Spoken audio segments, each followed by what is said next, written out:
Avant, c'était moins bien, parce que tu n'existais pas, comme dirait Jodassin. Alan, total in love depuis 2 ans. Le gras, c'est la vie, mais pensez à y ajouter vos 5 fruits et légumes quand même. Portrait de Karine Najot, diététicienne. Elle avait ressorti son vieux tableau des apports journaliers recommandés. Son rendez-vous de 15 heures allait arriver. En 12 ans de carrière en gériatrie, Karine Najot, diététicienne aguerrie, en avait vu défiler des boulimiques, allergiques, diabétiques et intolérants au gluten ou lactose. Mais avec sa prochaine patiente, elle le savait pertinemment, ses nerfs risquaient d'être mis à rude épreuve. Tout avait commencé il y a 3 mois, lors de l'entretien classique qui fait suite à l'installation d'un ou d'une nouvelle résidence aux Étourneaux. Celui-ci étant un établissement d'accueil pour personnes âgées dépendantes de la ville. L'équipe procède à 3 entretiens fondamentaux via la psy, le kiné et elle-même la diététicienne. Cela permet de faire un bilan des acquis et des besoins du nouvel arrivant. Visiblement, avec ses 2 collègues, les visites avaient été courtoises et rapidement bouclées. Or, avec elle, les choses ne s'étaient pas du tout déroulées comme elle l'espérait. Ce jour-là, une petite bonne femme culminant à 1,60 m de hauteur, les cheveux d'un châtain grisonnant bien crépés, était rentrée dans son bureau avec un air de vouloir en découdre. Constance Delbas, 87 ans au compteur, avait des revendications à faire sur son nouveau régime. « Non mais madame, pas de sel, pas de sucre, de la purée de pruneaux 2 fois par jour et de la viande hachée. Vous m'avez pris pour un mannequin de chez Dior ou quoi ?» Karine avait étouffé un rire derrière le dossier de la résidente, clairement énervée en face d'elle. Elle lui exposa patiemment le protocole classique que l'établissement appliquait automatiquement à chaque nouveau venu. Que même si ses enfants avaient donné des informations très précises sur les habitudes alimentaires de Constance, ici, il allait falloir revoir son équilibre alimentaire. Diversifier, manger davantage de fibres, consommer moins de gras et surtout abandonner cette terrible manie de manger des frites 3 fois par semaine. « Moi vivante, ma petite, vous ne m'empêcherez pas de consommer ma dose de frites hebdomadaire. Vous m'entendez ?» La résidente était clairement en sevrage, tout comme on peut le constater avec l'héroïne. Les premiers symptômes du manque étaient en train d'apparaître. Teint cireux, irritabilité, tremblements, regard flou et larmoyant.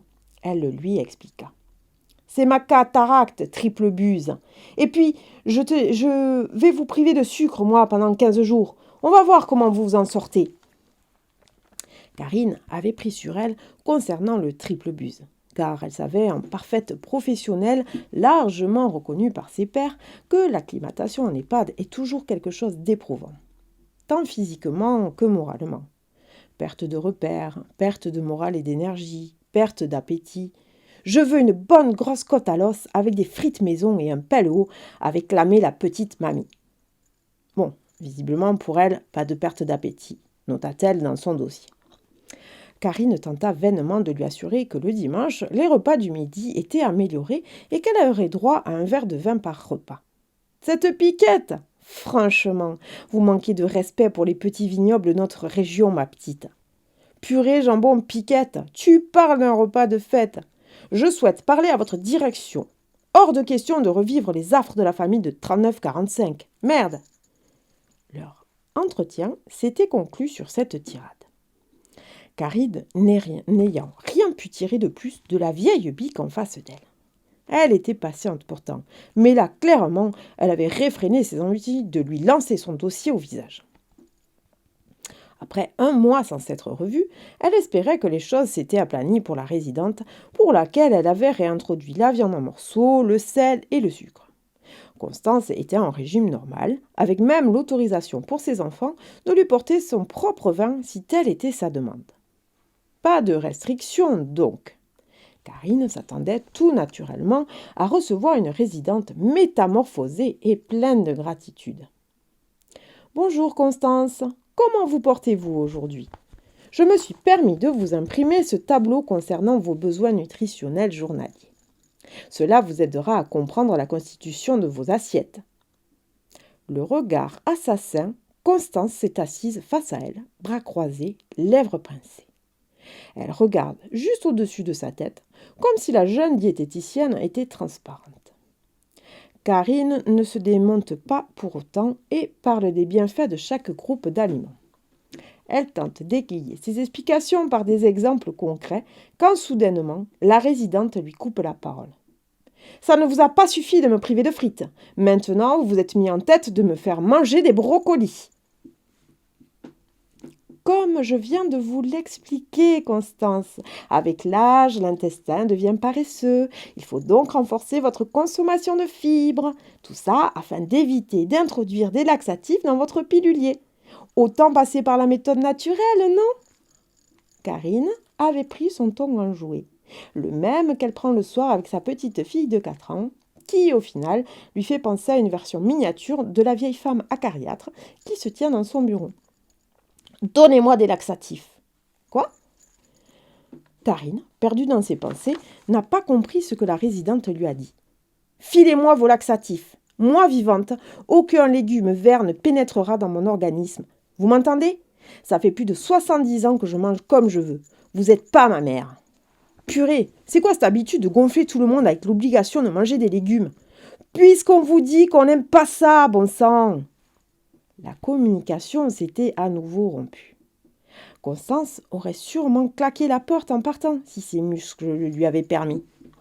Karine avait d'abord tempêté, fulminé. Cette vieille femme la mettait vraiment dans des états pas possibles. Ça en était presque ridicule. Puis, elle était sortie de son bureau pour aller prendre l'air au rez-de-chaussée. En passant devant le réfectoire vitré, elle l'avait de suite vu, sourire aux lèvres, en train de servir du vin aux 3 autres personnes de sa table.